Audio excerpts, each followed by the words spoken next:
première chose à faire, c'est quelque chose de simple, c'est on peut participer à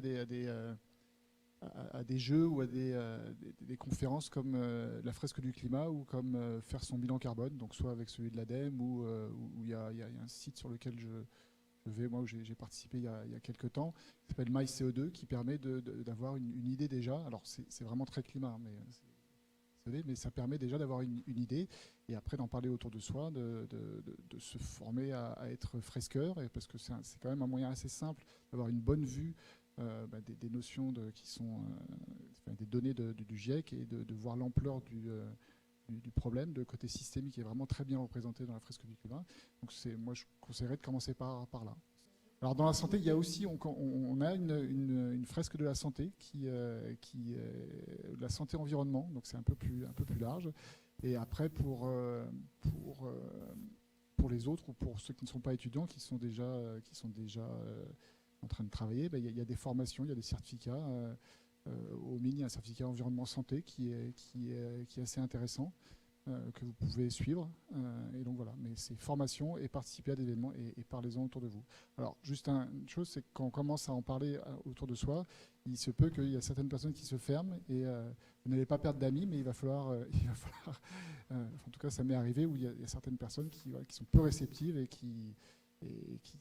oui, ça peut avoir des impacts potentiellement sur vos liens d'amitié, mais il faut y aller. On n'est pas obligé de militer et d'aller marcher dans la rue, on peut simplement comprendre et faire passer le message. Alors, moi, je vous inviterai à ouvrir les rapports du GIEC si vous parlez anglais, mais sinon, il y a de très bons traducteurs en ligne qui permettent de le faire. Il y a une FAQ, Frequently Asked Questions, ou foire aux questions.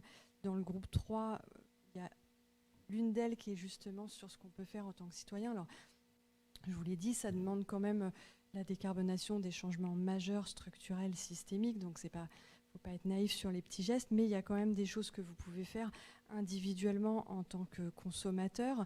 Donc, on en a déjà évoqué certaines. Il y en a une qui est sur le transport, des reports vers les mobilités douces, que ce soit la marche, le vélo, évidemment prendre le train à la place de l'avion, limiter l'avion.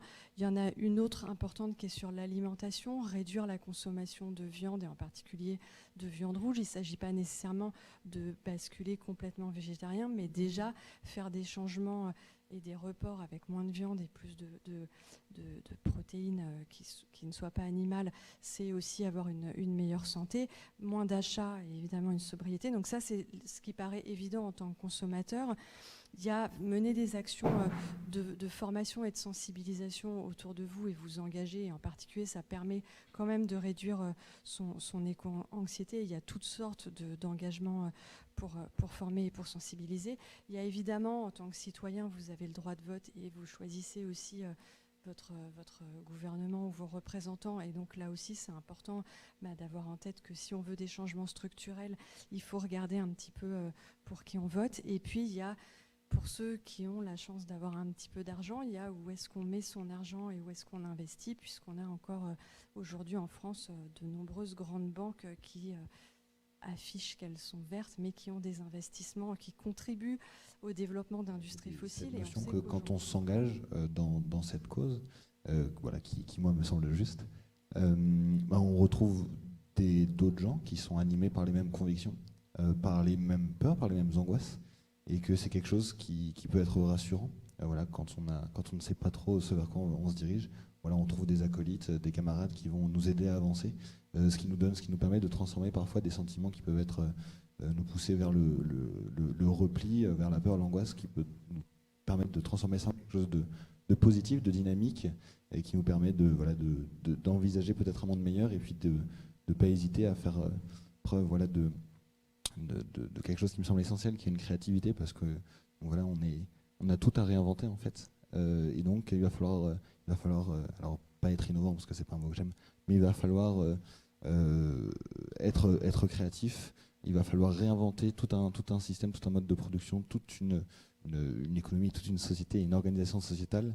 Et donc c'est quelque chose qui peut être qui peut être aussi un petit peu excitant dans l'idée de se dire il y a tout à faire et positif. Et donc le faire collectivement, ça permet d'avoir un élan plus global qui est extrêmement qui aide énormément.